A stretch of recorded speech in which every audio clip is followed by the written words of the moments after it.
Hi, everyone. Thank you so much for joining, and welcome to today's Performance Plus webinar, AI-powered human-directed creatives. Today, we'll talk about how rising content demand, localization needs, and platform formats are reshaping how brand creative gets made, and how to approach multi-market creative with speed and consistency without relying on traditional live shoots. So, without further ado, a couple of housekeeping items.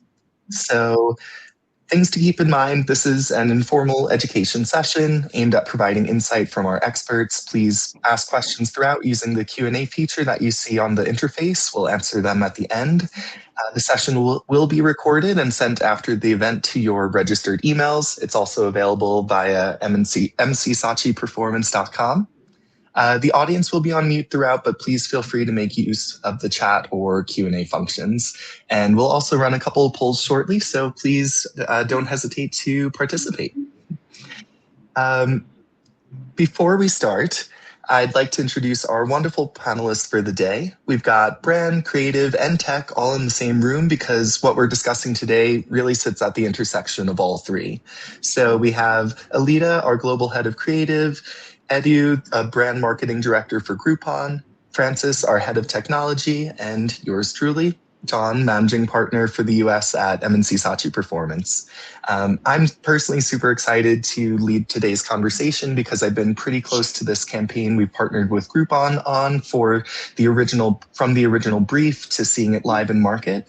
And quick thing about me, I've been in the industry for 15 years and spent the last 9 here at MNC Saatchi.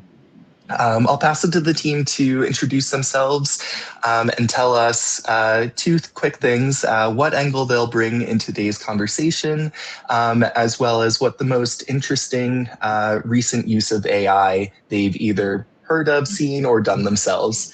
So Alita, why don't we kick off with you? Hello, I'm Alita, and I'm the Global Head of Creative at MNC Saatchi Performance. I've been with the agency for about 5 years, setting up a team of designers and writers who work with clients globally, with over a decade of experience across mainline advertising, digital, social media, and of course, performance marketing. My team and I, we work on creating impactful campaigns for a diverse range of brands across categories. And quite excited to be here. Hopefully, we can share some insightful tips on how to work your way through AI-driven creatives. In terms of any interesting work I've recently seen, I don't know how interesting this is, but I have been targeted a lot with a lot of these reels of AI generated animals and fruits and vegetables talking about telling stories in these mini episodes. And as cringe as they might be, I have to say I'm quite hooked.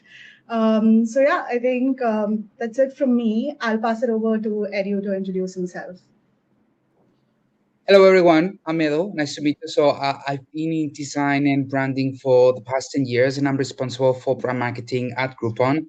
My experience is very much linked to the tech and marketplace sector. I've been leading global brands like The Fork and Glovo, now Groupon.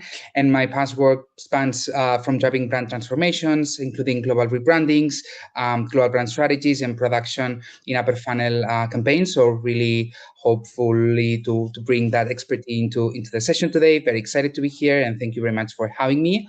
And like something funny I've done recently on AI, so not really related probably to the topic that we're discussing today, but recently I generated like this kind of personal gardener for myself because basically, I was killing all my plants, so I wasn't able to actually know what was happening. So thanks to my new AI gardener, my terrace is right now way more than happy. My plants are growing; they are not dying from starving from water or sun, and yeah, that's all. So passing the mic now to Francis.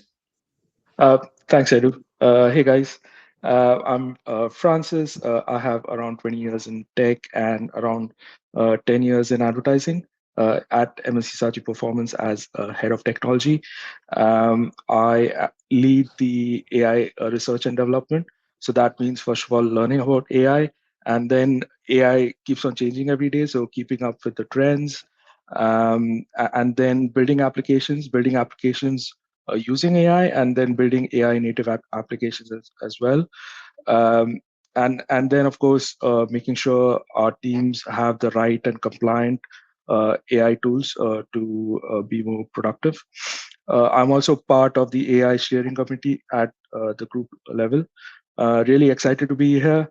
And a funny thing, probably uh, like I have uh, nephews and nieces, like probably everyone else. And like during Christmas, we had a photo of their room with a Christmas tree. So kind of added an elf in there, delivering gifts. So they were pretty excited about it. So yeah, simple but good use of AI. I thought funny use of AI. They were really excited. Um, Nice. Thank you so much to my panelists. I guess quickly, I have to answer my own question as well. My most recent is I'm currently on a trip in Arizona, and I've really leaned into my trip planner via ChatGPT, I've already discovered a lot of places I didn't expect. So very nice. Cool. So to get right into things, so today we'll talk about three core topics: how we approach multi-market creative with speed and consistency, how we turn one master brand story into city-specific stories, and specifically how you can scale creative faster while keeping it authentic and on brand. And so now we're going to take a quick moment to run our first two polls. So please be ready. The first one will pop up shortly. So it is, how do you personally feel about using AI in creative production? And please feel free to use the chat if you don't see the poll, but it should be right there in the poll section on the top right. All right, couple of quick answers coming in live. Started to look like it was excited. Now it's looking more curious. All right, most people seem to be leaning toward curious, a little bit excited, some skeptical. I'm probably somewhere in the middle. I'm probably curious myself. Great, yeah, looks like curious is the number one now. Thank you all. And then on to our second question. So what is your biggest concern when using AI in creative production? So this one has a couple of responses. Of course, use the chat if you have anything else that we haven't covered. And we'll try to touch on your overall top concerns as we go throughout. All right, I'm seeing some answers coming in live. It's always fun when you see the first two, and then all of a sudden it just changes over time. So far, it looks like audience pretty mixed. An answer for each topic from everyone. It looks like it's so far a tie of audience perception as well as losing creative originality, which I think we definitely feel as well. And we'll definitely touch on all of these throughout the rest of today's discussion. Great. Well, thank you all for participating, and now we will move on and get right into things. So why this matters now? I mean, I think everyone is aware and on the same page that it's important, and that's obviously why you're all here, either live today or watching this after. So let's start with the environment that we're all in today. We're in the middle of what feels like, we've been talking internally, an AI tsunami. In the last couple of years alone, dozens of AI-powered marketing tools have entered the market, promising everything from full automated ad creation to fully generated live campaigns, all just from a few prompts. It is making marketing faster and more scalable than ever before, but it's also created a new challenge. When everything becomes automated, brands risk what makes them feel human, which is definitely one of the sentiments you all raised in the second poll just now. So the real question for marketers today is not just how to use AI, but also how to use it while staying relevant, creative, and authentic. So That's what we'll get into today. And before we get into the specifics of what we did with Groupon, I'd love to zoom out a little bit. And Alita, would love to start with you. From a creative perspective, what shifts are you generally seeing in the market right now when it comes to creative campaigns? I think right now brand creativity is moving from these big polished campaign moments to more flexible, always on storytelling.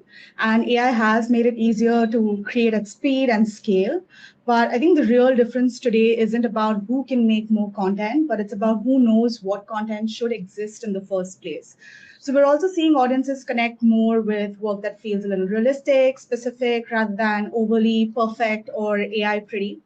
And at the same time, when AI is used without enough, human involvement, things can go off track.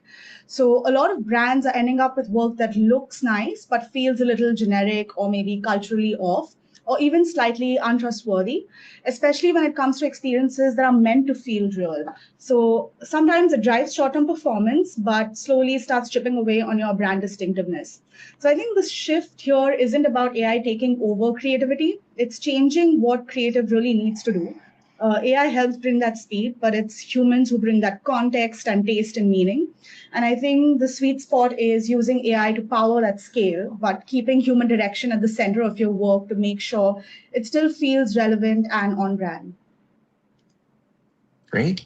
Really good points. I think that that particular tension with creative between speed and meaning is really interesting. And so I'd like to then move on to Francis from a tech perspective.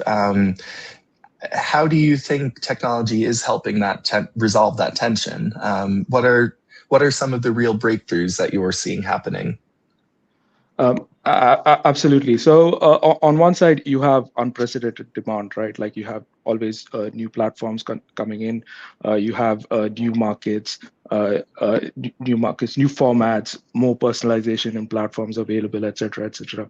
So there's unprecedented demand, and it's not slowing down. And then there's the responsibility of protecting meaning as well, like brand integrity, cultural nuance, emotional aspects, etc. And traditionally, what has happened is speed has diluted meaning. So if you move fast, the quality dropped, and if you protect your craft, then you are really slow.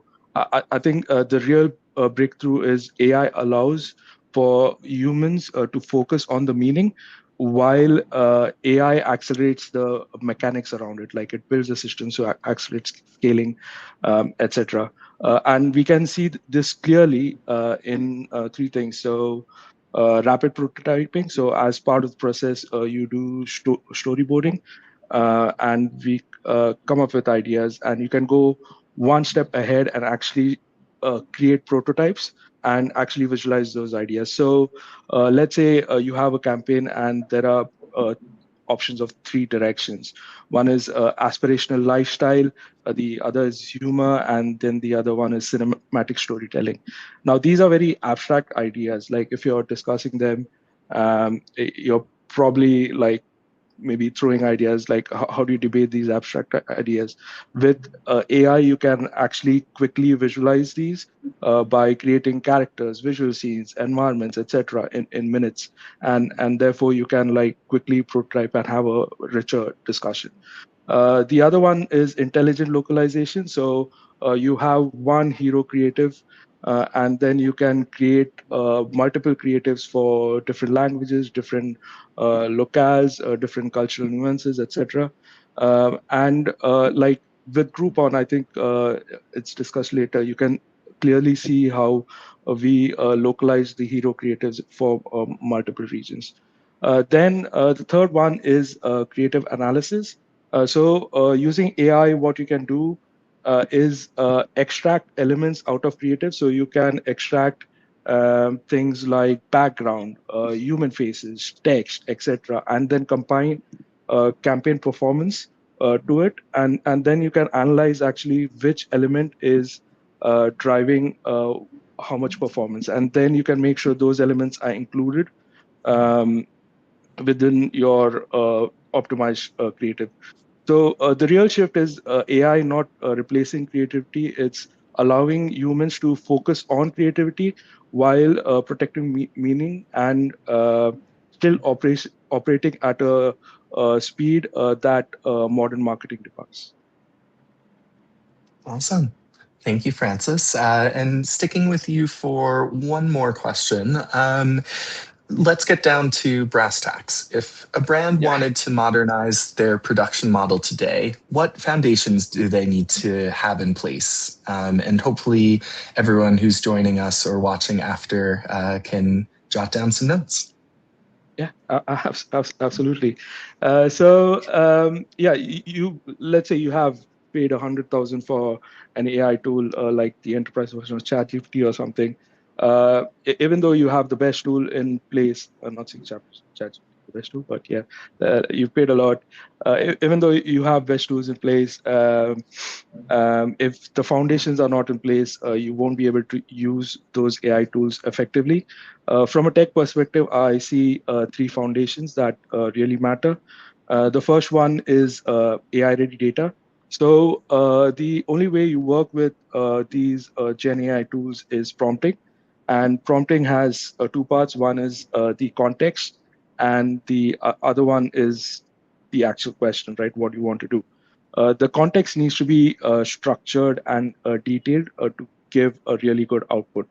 Um, and that context needs to have things like brand guidelines, like your visual language, tone of voice, your creative rules, etc. So it needs to have brand guidelines, basically what the AI should do, and then it needs to have brand guardrails as well. So what AI should not be doing, like clear policies around IP, brand safety, and where humans would be required, like what content should humans review, etc. And then you also need past assets with performance data. So a centralized tag library with clean metadata would work wonders for making sure the AI tools are effective. The second foundation, I think, is you need collaborative cross-functional teams. So your teams, of course, need to have creatives, like they are the ones who are making the creatives. Or define the look and feel of a campaign.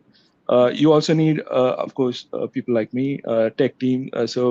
Helping with prompting the AI tool effectively, building workflows, automating things like if you want to create different sizes for of creative for TikTok, you can automate that. So that's where tech team comes in. And the third one are legal teams. They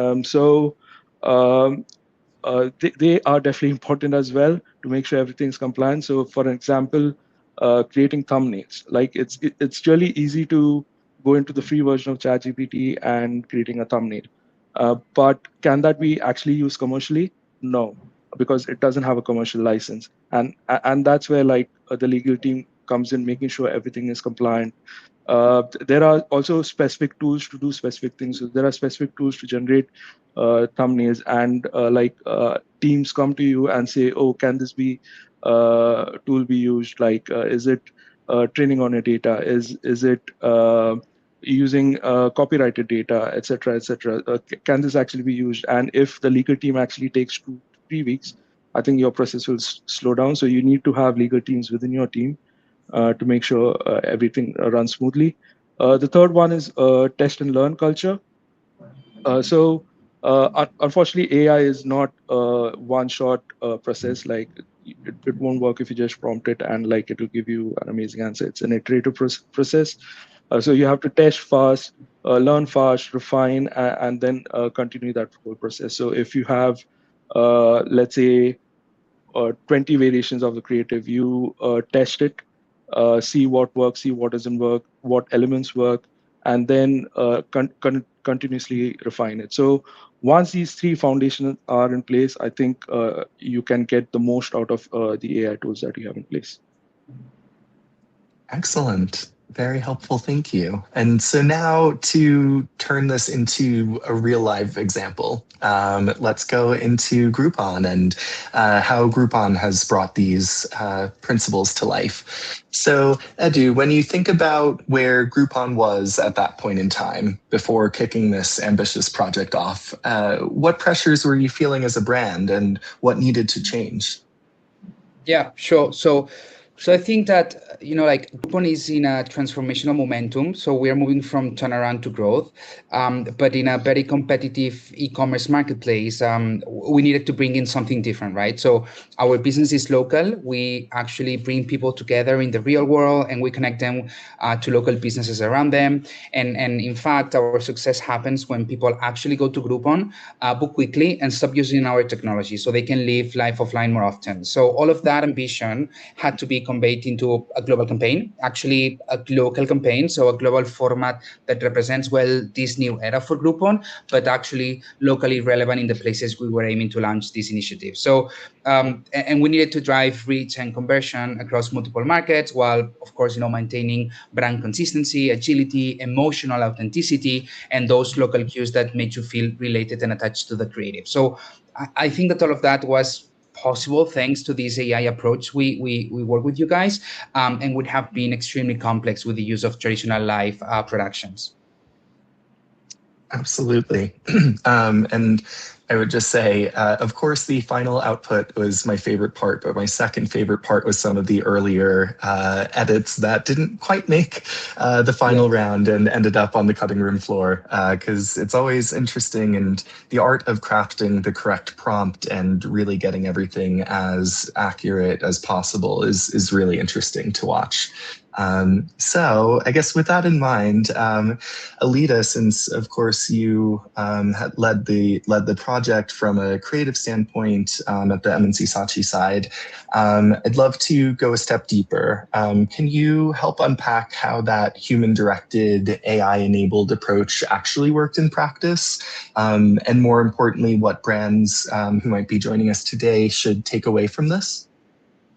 Right. I think we've spoken so much about human directed AI enabled, but what that really meant for us was less about replacing parts of the process, but more about deciding where AI genuinely adds value to the process, right?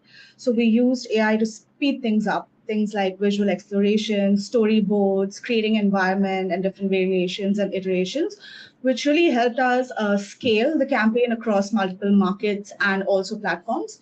But the core thinking, the idea, the narrative, the tone of voice, what each city should feel like, what experiences we show, stayed very human. So, for example, we grounded the idea in local experiences and those cultural cues first, and then used AI to bring those worlds to life.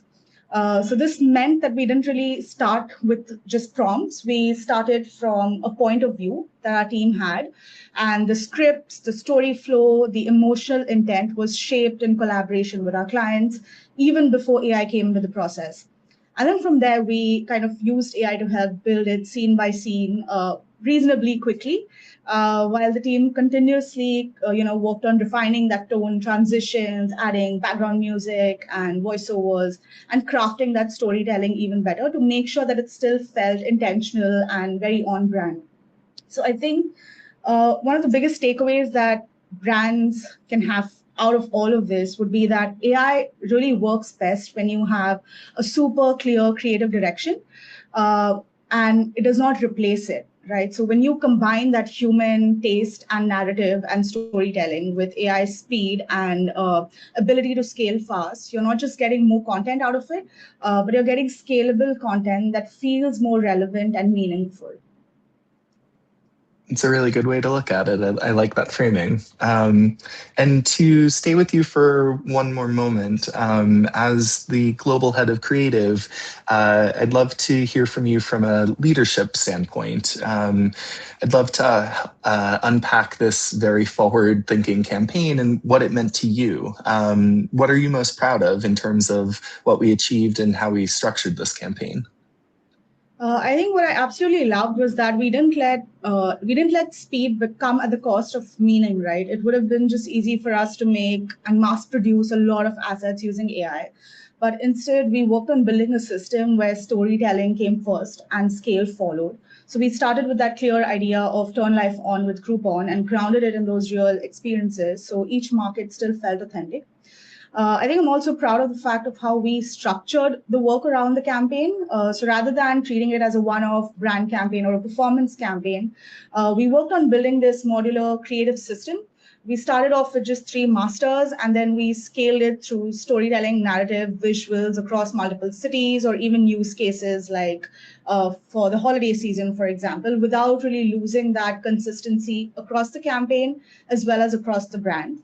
So I think that really helped us deliver about around 170 plus video assets in just 2.5 months, which with traditional media or forms of production would be extremely difficult, time consuming, and expensive. And we still managed to keep the work pretty cohesive and relevant. So ultimately, it just wasn't about the output for us. It was about proving that AI can help scale creativity without really flattening the storytelling. And it helped show us that with the right structure and the right human intervention in the right places, you can move faster and still stay true to the brand. Nice. Thanks for taking us through that. And so, of course, it's all well and good to try something new and take a risk, but it seems like it's actually paid off. So kudos to the full team. And Edu, I'd love to hear from you a little bit more. When you look at the results from brand search to ad recall and market growth, what stands out most to you? And did this shift your view on how creative should be produced? Yeah, sure. Thanks, John, for the question. So I'd say the first that, when you try new things for the first time, you can get overwhelmed by not knowing exactly what will happen. And even though we've been integrating the usage of generative AI in our day-to-day processes here at Groupon, this was the first time that we did it at this scale from a brand standpoint. So we were very curious to actually understand how people would receive this approach. So if we talk strictly about hard KPIs that we see here. So we saw an average increase of 11% in brand searches. So that means that people showed interest in our brand. They looked at our brand after seeing the creatives. We also saw an impressive 31% of unaided ad recall. Probably this is one of the most important KPIs here. That proved that the creative was generally distinctive and unique, and people still recall it after the campaign finished. This is very relevant from a creative standpoint. Taking into account how many ads and commercials an average user sees daily. So the saturation, as you can imagine, is massive. And typically, I would say the brands fall in standing out and being recalled after a campaign like this finishes. But in the case of Turn Life On, we succeeded to that matter. And finally, we saw a brand salience increase of 22% after the campaign finished. Probably this is the most strong indicator that the campaign served one of the biggest purposes that we had in terms of brand relevance. It expanded the awareness of our brand in real buying situations. And into the second question you asked, so how about my view change on how creative should be produced with AI? So I would say that it has changed massively, of course. This AI-first workflow enabled us to produce tons of tailored assets at scale across the US, like New York or Chicago. We also did it in Spain for Madrid, and we did it also for a few cities in the UK and Ireland. All of that over just a couple of months. So this helped us produce at the same operational speed as other channels like performance marketing, something that a few years ago would have been impossible. So yeah, it has changed a lot the way I perceive how we can produce brand campaigns like this. Amazing. I'm so pleased by this. It was very exciting going into the holiday season and seeing this live in market. So great job to everyone involved.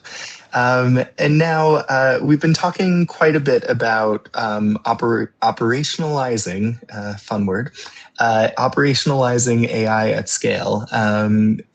To Edu's point just now, in all of these different markets, all these different variations, sizes, etc. And from a tech and actually getting it done perspective, Francis, I'd love to move over to you and bring in your perspective on how brands can actually bring this to life at scale. Are brands, do you think anyone's underestimating what it actually takes? And what does actually doing it well actually involve?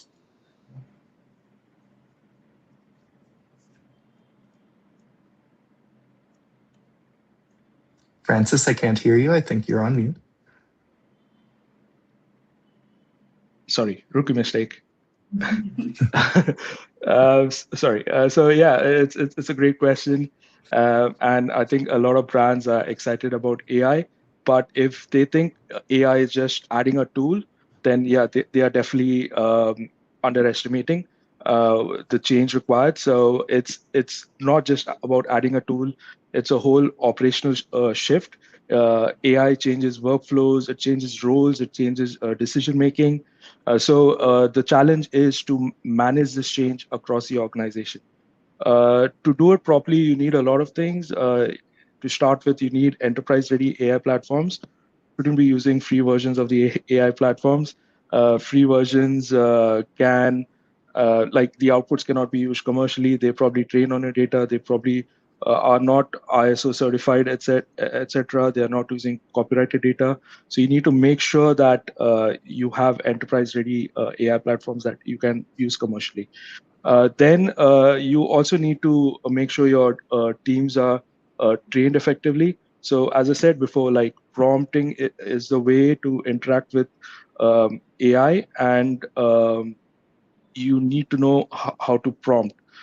And different AI models would have different ways of prompting. So if you don't know how to prompt, you're probably not using AI effectively.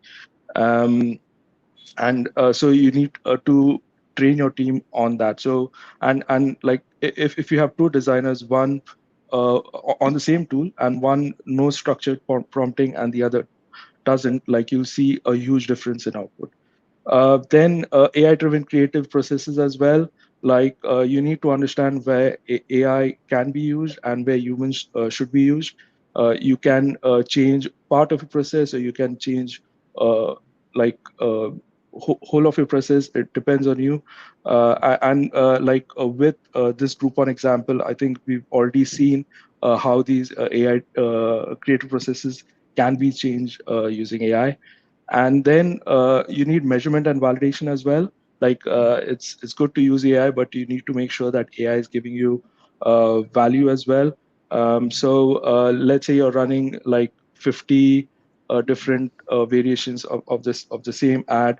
You need to run a test on different platforms, see what is working, what is not working, analyze different elements of the creative, uh, and then use that analysis to continuously refine your creative. So measurement and validation framework is also required. So doing AI properly is not just about adopting new tools. It involves having the right platform, the right skills, the right processes, and measurement frameworks in place to make sure you're using AI effectively, and also making sure humans remain in the driving seat. Excellent. Very helpful. And just a couple of points left, and then we'll get into Q&A. So Francis, to stick with you, going into tools, tech, and what we all need to know and take away. If I'm a brand marketer and I'm still hesitant to really lean into AI, especially on the creative front, what would you say to me?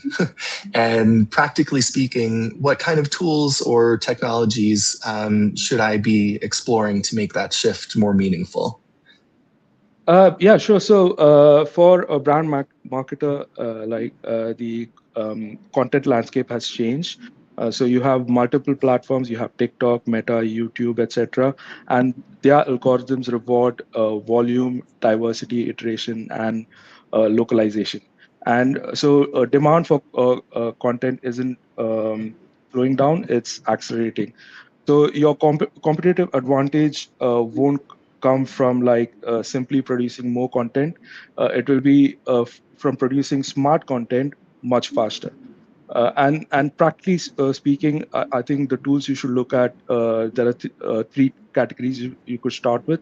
One is generative creative tools. So tools that actually create content. So you have your, let's say, your Nano Banana for images. You have VO3 Sora for videos. You have 11 Labs, sorry, for audio.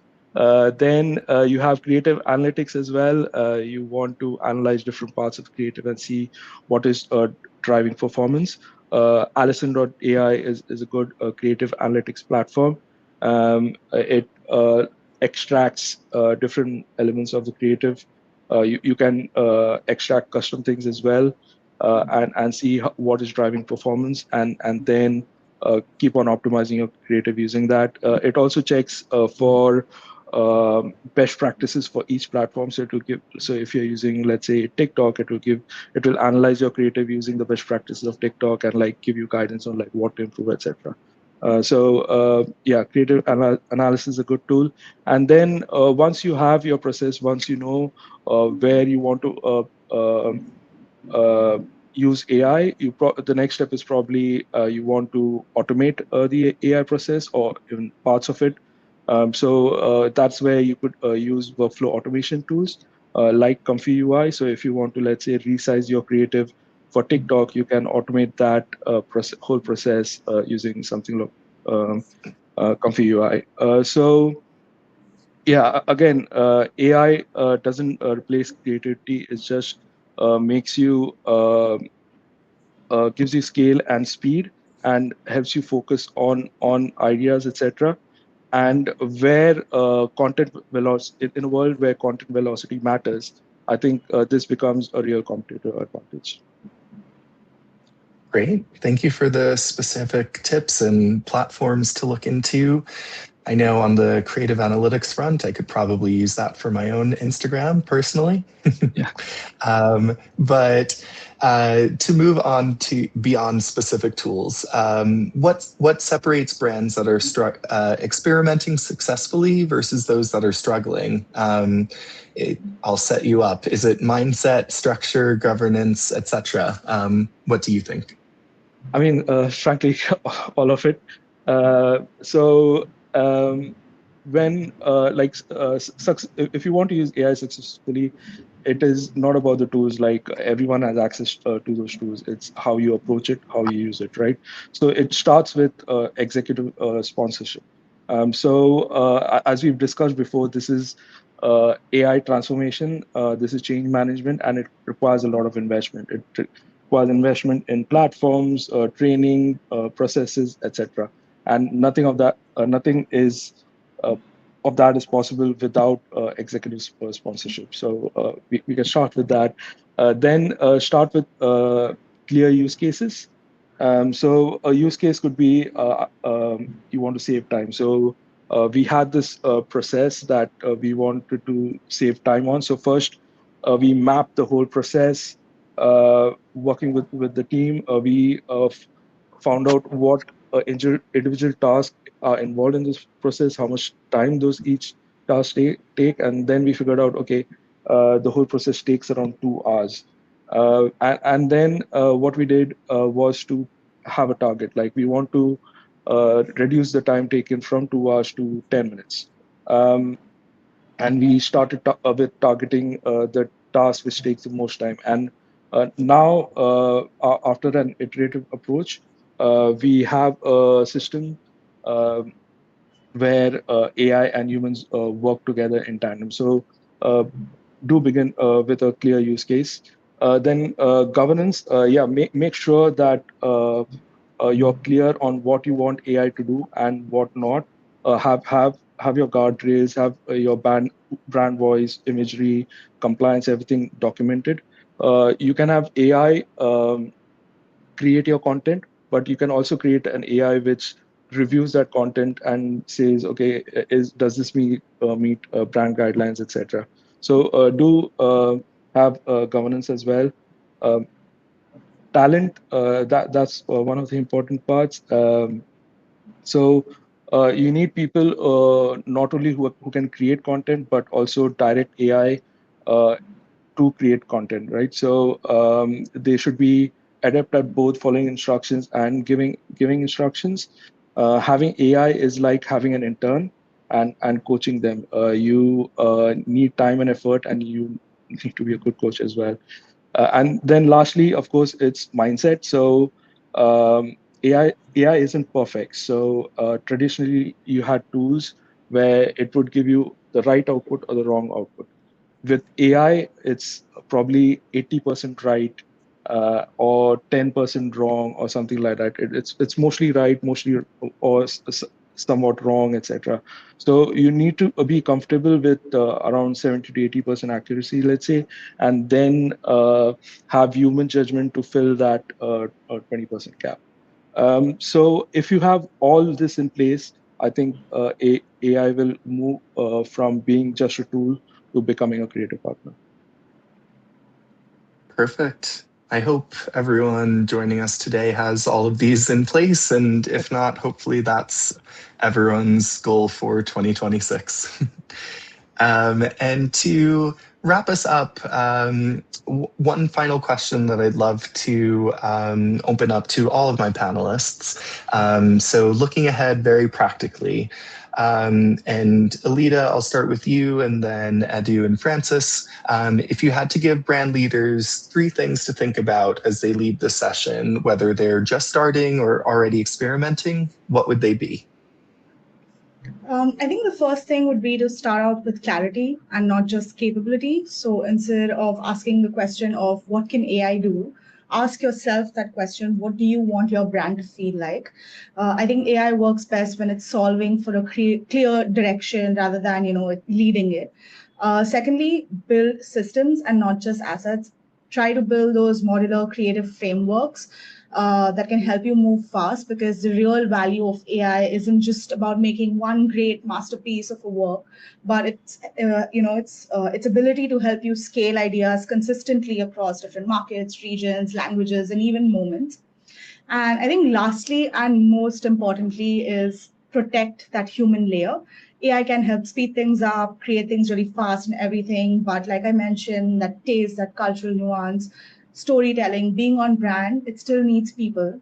And I think the brands that will win are the ones that treat AI as a co pilot and not the driver. So it uses it to enhance creativity rather than to replace it. Yeah, so Excellent. on my side, so I would say, so first, well, we have said it a few times already today, but like AI doesn't replace human in the creative field. I think that AI becomes a multiplier. So if your brand platform is crisp, AI will iterate it faster. You'll get better localization, or you'll get more creative shots on goal. But if your platform is fuzzy, AI will just scale inconsistency. Second, I would say that AI is going to be used more and more by every brand. So the risk here is if we will all start to look the same. So I strongly believe that the uniqueness and instant brand recognition will become the real advantage for brands in the AI era. And finally, I would say that AI changes a bit the bottleneck from production to direction. Basically, when anyone can generate endless ads, the winners are the brands with the most unique creative direction, and those who apply sharp human judgment, and not those who just have the biggest budgets. It's a very good point around everything eventually looking all the same, and how do you really stand out? That's going to be, I've already personally started to see that on my own feeds. So good to look out for. Thank you. And then Francis, to wrap us up. Yeah, sure. So set clear goals. So goals could be either reducing time, being more productive, or reducing cost. Let's say your goal is to reduce cost. AI isn't cheap. Like you may be able to automate uh, the whole of your process, but then it probably costs double. So you haven't clearly met your goals. So set your clear goals and then move forward. Then iterate continuously. AI is not a magic button that you press and then suddenly all your problems are resolved. It's an iterative process. You have to keep on experimenting, learn fast from your successes and your failures. You can start small as well. Like if you're hesitant to like start creating creatives, you can start with a copy maybe. See how you can experiment with that, like test it out and see what works, what doesn't. And once you're confident, probably move to creatives. And then clearly, last one is clearly define AI's role. Um, so I think you need to clearly define like what you want AI to do and what you don't want AI to do. I think today we've seen with the Groupon example that we had the team do the ideas while AI did the scaling, productionizing, etc. So the roles were clearly demarcated, and you knew where humans should be involved and where AI. So yeah, these are my 3 tips to use AI effectively. Awesome. Okay, perfect. Well, thank you. Thank you, everyone. We're just about to wrap up. Hopefully, this was very insightful and interesting to everyone today. Thank you, everyone who joined us live. And I am seeing a couple of questions come through throughout. So, everyone who hasn't asked one yet in our last couple of minutes together, please ask away and we'll get back to you, hopefully during this session, or if not, then afterward. So first question, and Alita, I think this will be for you. What specific AI-based creative tools did you use to storyboard, prototype, and generate footage? This would be for the Groupon example. And then also, firstly, I guess let's just stick with that part. What specific tools did you use for storyboarding, prototyping, and generating footage? And then the other question is, did you use AI for motion graphics and animation, or were those human created? Right. So I'll answer the first part of the question. We had to be legally compliant, and so we used Rio and Nano Banana through Vertex API, something we already had an enterprise license to. The scripting was human, the idea was human, and we used AI to generate these images for the storyboard. Yes, we used AI to generate short clips of the footage we were able to stitch together to develop the entire video. But and then of course voiceovers. But the motion graphics, animation, design, look and feel was all led by our team. Yeah, I think that answers the question. Great. Perfect. Well, thank you very much. And then thank you to someone else who just wrote in your experience, what's the best? So this is related to the what needs to exist first section. In our experience, what is the best format for brand guidelines to help feed AI tools? So for example, is a PDF sufficient? Francis, over to you on that one. Are you able to provide any guidance there? Yes. So yeah, we've fed brand guidelines through PDFs, through PPTs as well, and they've worked perfectly. PDF is a good standard to use. So yeah, if you as long as you have the brand guidelines in place, I think that's a big win. And then yeah, PDF, PPT, I think should work. Awesome. Thank you. And then in our last couple of minutes, one more question. I think we started to cover this sentiment a little bit. Do you think audiences will eventually push back if too much content starts feeling AI generated? I know, Edu, you started to reference that a little bit toward the end. I think we all have a similar sentiment that it will, if everything looks the same, how do you stand out? That distinctiveness being really crucial. Just curious to anyone if anyone has any additional thoughts they'd like to add to this. Yeah, totally. So I think that audiences already are, maybe not completely conscious about it, but they can feel on how things are going. So when too much work starts looking overly polished or slightly off, people scroll faster. There's this growing sense of visual fatigue where everything looks impressive, but also strangely similar. And audiences are very good at picking up when something feels generic or crafted, even if they can quite explain why. So that said, I don't think the pushback will be against AI itself. It'll be against lazy or soulless use of it.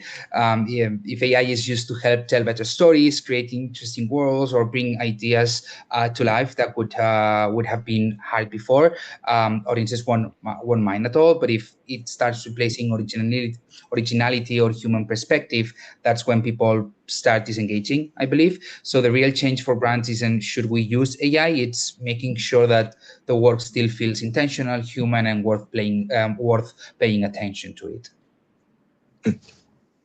Intentional, human, and worth paying attention to. I like that. That's a great 3 tips to end on. Thank you all so much. I think that covers everything for today. And so just to wrap things up, thank you all to my amazing panelists for sharing so many great insights with us. We have a very short survey, which we'll be opening up to get any feedback from those who joined live on your experience with the webinar today. We'll be super grateful if you could take 30 seconds to leave your feedback. And yeah, I think that covers everything. I'm double checking, no more Q&A, so thank you all. The survey should be with you right now. So like I said, please take a second. And of course, also, thank you everyone again who joined us live. You'll be sent the recording of the session, and of course anyone who registered as well. Please reach out to us if you'd like to discuss anything you heard today. Any of us would be more than happy to unpack and go into more detail. Or if you just have any general overall marketing questions, we'd love to help. So thank you so much. Thank you, panelists, and have a great day, everyone. Thanks, everyone, and have a great day. Bye.